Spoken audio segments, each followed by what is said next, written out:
บ่คิดบ่ฝันยูทูบเบอร์ซ่องดังโซนภาคอีสาน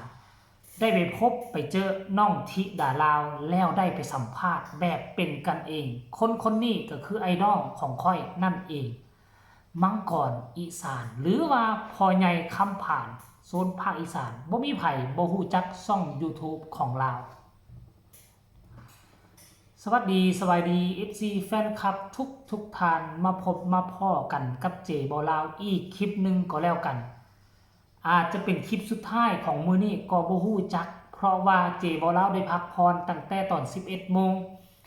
แล้วก็มาตื่นช่วง 1 โมง 1 โมงกว่าแล้วก็มาหาข้าวหาน้ำกินมาต้มน้ำอุ่นต้มน้ำร้อนกินให้คอฮู้จักฮู้สึกผ่อนคลายลงจักหน่อยหนึ่งก็คิดว่าสิบ่เฮ็ดแล้วล่ะแต่บังเอิญไปเห็นพ่อใหญ่คำผาน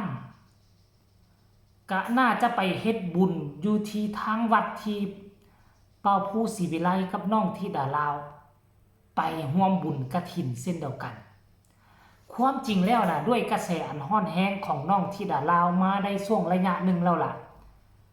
YouTube ดังๆที่เขาเจ้าเฮ็ดข่าวเกี่ยวกับหมอลำน่าจะเป็น YouTube ช่องแรกเนาะที่ทำข่าวเกี่ยวกับน้องธิดาลาวนั่นก็คือช่องของมังกรอีสานต้องขออภัยชื่อเด้อบ่มีเจตนาที่จะเฮ็ดแนวบ่ดีให้ท่าน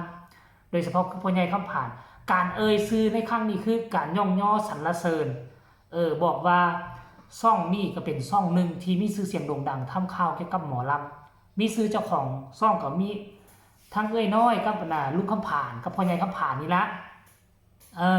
ท่านผู้ชมซึ่งเดิมทีนี่เราก็ติดตามอุงอิงเป็นหลักอุงอิงอายแล้วก็อีกหลายๆคนอยู่ในแวดวงการหมอลำแต่ว่าส่วนใหญ่แล้วเราก็จะค่อนข้างตอนนั้นติดตามด้วยอุงอิงหลายซึ่งค่อยฮู้จักอุงอิงเพชรบ้านแพงฮู้จักวงการหมอลำก็หนึ่งในช่องที่ค่อยติดตามก็คือช่องของพ่อใหญ่ ทำผ่านนี่แหละท่านผู้ชมแล้วบ่คิดบ่ฝันว่ามามื้อนี้ทางช่องใหญ่ช่องนี้จะมาทำคลิปทำข่าวเกี่ยวกับน้องธิดาลาวซึ่งมันเป็นบุญวาสนาที่ว่ามีช่องดังๆช่องใหญ่ๆมาทำคลิปทำข่าวนั่นหมายความว่ากระแสของเจ้ามันจะโด่งดังไปหน้าติ๊กยิ่งมีช่องดังเพราะช่องดังคนติดตามของเขาบ่มันเป็นแสนๆคนละบ่มาทำข่าวเกี่ยวกับน้องธิดาลาว FC แฟนคลับเขาเป็นแสนๆคนเขาก็จะได้ฮู้รับข้อมูลข่าวสารเกี่ยวกับน้องธิดาลาวแล้วกระแสก็จะโด่งดังเพิ่มขึ้นตึม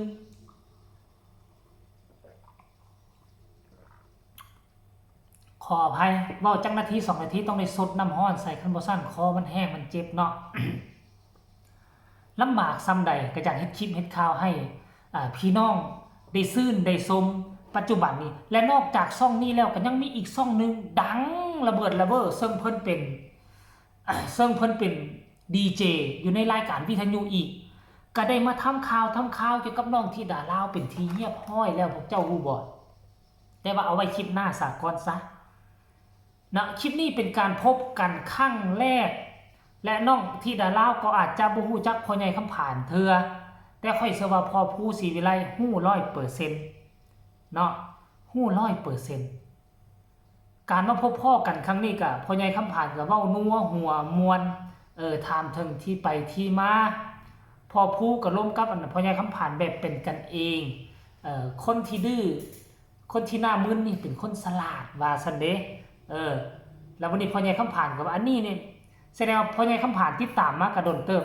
อันนี้นี่เพิ่นยังบ่ลืมบ่เคยกันเธอได้นี่นะเพิ่นยังเฮ็ดแบบอายๆคันลืมคันเคยแม่ว่าซั่นเพิ่นบอกกันเพิ่นเว้าต่อ FC แฟนคลับเพิ่นคันธิดาลาวลืมเคยแม่น่ะดิ้นดองๆดีดดาวๆคือลิงนี่แหล้วว่าซั่นนี่ก็ถึกความมันน่ะพ่อใหญ่คำผ่านว่าเนี่ยนะธรรมสมเนาะบ่มีผู้ใดบ่ฮู้จักลาวบ่ฮู้ว่าทั้งพ่อใหญ่คำผ่านกับบ้านซองเพิ่นก็อยู่ใกล้กับวัดแห่งนี้บ่เป็นหยังคือมาพบมาพ้อกันอยู่งานทางนี้ท่านผู้ชมเนาะอยู่ในแวดวงการหมอลำคันถ้าหากว่า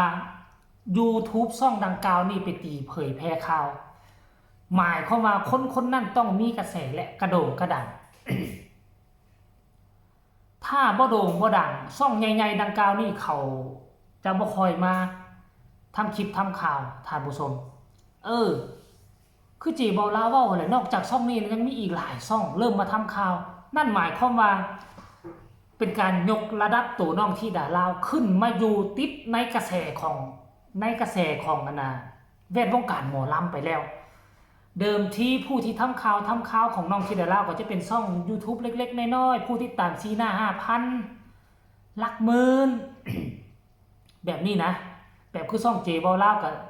หลักหมื่นเนาะแล้วก็ยังมีหลายช่องบ่ว่าจะเป็นช่องทั้งฝั่งไทยฝั่งลาวก็เป็นช่องที่ค่อนข้างว่าบ่ติดอันดับช่องใหญ่ๆอยู่ในแวดวงการหมอลำแต่สังเกตได้ว่าอีกประมาณอาทิตย์กว่าที่ผ่านมานี่โอ้ยช่องใหญ่ๆของแวดวงการหมอลำเริ่มหันมามองเพราะอีหยังของเจ้าฮู้บ่เพราะว่ากระแสน้องธิดาลาวมันมาแห้งเกินต้านแหมคือ